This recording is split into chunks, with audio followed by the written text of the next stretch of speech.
नमस्कार दोस्तों, मेरा नाम है आशीष computerhindynotes.com से और MySQL ट्यूटोरियल के इस वीडियो में आपका स्वागत है। दोस्तों, इस वीडियो में हम सीखने वाले हैं कि MySQL के कॉन्स्टेंट्स कौन कौन से होते हैं।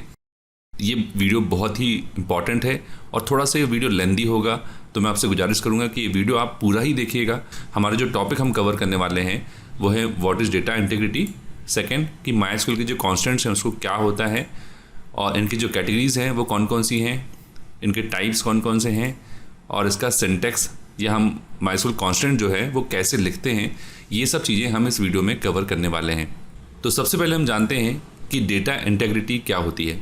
दोस्तों, जब भी हम डेटाबेस मैनेजमेंट सिस्टम की बात करते हैं तो उसमें हमें मालूम है कि डेटाबेस मैनेजमेंट सिस्टम में हमारे पास जो डेटा है वो टेबल के फॉर्म में मौजूद होता है। तो टेबल में जो डेटा है वो अगर सटीक है और संपूर्ण है, मतलब एक्यूरेट डेटा है हमारे पास है, उसी को हम डेटा इंटीग्रिटी कहते हैं। मतलब ये है कि आपका जो डेटा है, आपका जो टेबल में रिकॉर्ड्स हैं, वो रिकॉर्ड्स डुप्लीकेट नहीं होने चाहिए, उसमें जो डेटा भरा है वो सही होना चाहिए, करेक्ट होना चाहिए। तो उसी से हमारा जो डेटाबेस है उसकी इंटीग्रिटी बनती है। डेटा की इंटीग्रिटी मेंटेन करने के लिए ही हम MySQL कांस्टेंट यूज़ करते हैं। तो चलिए हम जानते हैं कि MySQL कांस्टेंट होते क्या हैं। दोस्तों, MySQL कांस्टेंट एक तरीके से रूल्स हैं। ये इन रूल्स की मदद से हम जो डेटा हम एंट्री करने वाले हैं या जो हम रिकॉर्ड इंसर्ट करने वाले हैं उसमें हम कंडीशंस लगा देते हैं।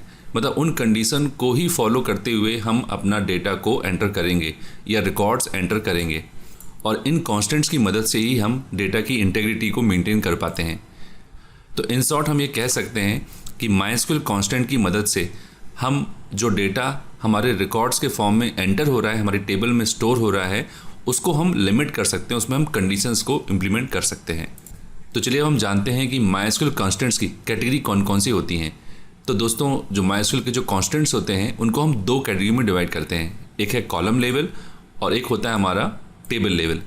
तो जो कॉलम लेवल होता है उसका ये मतलब होता है कि जो भी हमारे टेबल में कॉलम्स होते हैं, हर कॉलम में हम अलग अलग रूल्स को या कांस्टेंट को अप्लाई कर सकते हैं। वहीं टेबल लेवल का मतलब क्या होता है कि ऐसे कांस्टेंट जो सीधा टेबल लेवल पे अप्लाई किए जाते हैं।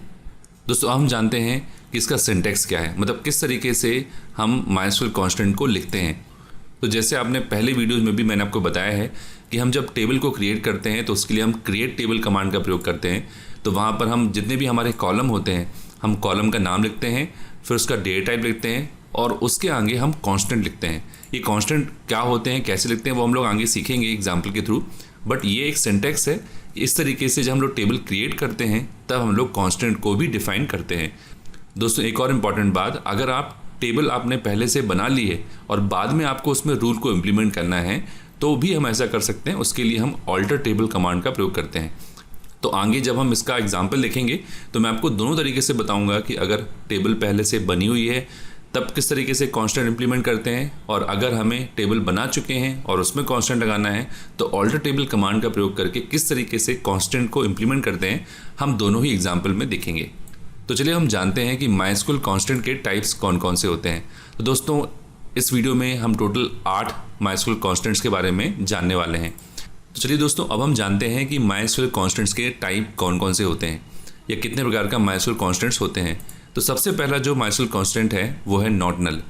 नॉट नल एक तरीके से ये एक ऐसा रूल है जिस रूल की मदद से हम किसी भी कॉलम में ये स्पेसिफाई कर सकते हैं कि उसमें आपको कोई ना कोई वैल्यू इनपुट करनी ही है।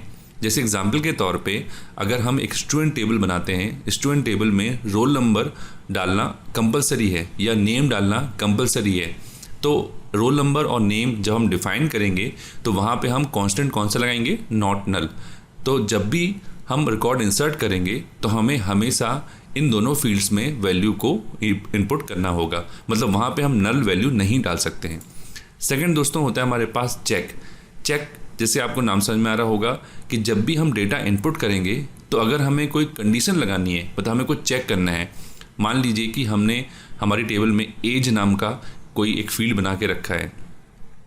अब उस फील्ड में हम जब भी इनपुट करना चाहते हैं तो हम चाहते हैं कि एज जो है वो 18 से ज़्यादा ही इनपुट हो, 18 या 18 से ज़्यादा। तो उसके लिए वहाँ पे हम चेक कांस्टेंट का यूज़ करेंगे। और हम ये भी कह सकते हैं कि मान लीजिए कि आपने कोई एक ऐसी फील्ड बनाई है जिसमें आप डेट ऑफ बर्थ इनपुट करवा रहे हो, तो हम एक पर्टिकुलर डेट डिफाइन कर रहे हैं कि अगर उस डेट से कम ही हम उसमें एक्सेप्ट करेंगे डेट, तो वो भी हम चेक कांस्टेंट के थ्रू कर सकते हैं। दोस्तों तीसरा हमारे पास होता है डिफ़ॉल्ट। जो डिफ़ॉल्ट कांस्टेंट होता है, इसका प्रयोग करके हम ये स्पेसिफाई करते हैं कि किसी पर्टिकुलर कॉलम में अगर हम कोई वैल्यू इनपुट नहीं करते हैं तो उसमें बाय डिफ़ॉल्ट कौन सी वैल्यू स्टोर होगी। जैसे मान लीजिए कि आपने कोई सिटी का कोई कॉलम बनाया है और उस सिटी में अगर हम कोई वैल्यू नहीं डालते हैं तो कोई बाय डिफ़ॉल्ट सिटी का नाम आप डालना चाहते हो, या उसमें आप चाहते हो कि सिटी में अननोन लिखा हुआ आ जाए बाय डिफ़ॉल्ट, तो जो डिफ़ॉल्ट है हम डिफ़ॉल्ट कांस्टेंट का यूज़ करके ऐसा कर सकते हैं। दोस्तों चौथा जो हमारे पास कांस्टेंट होता है वो होता है यूनिक।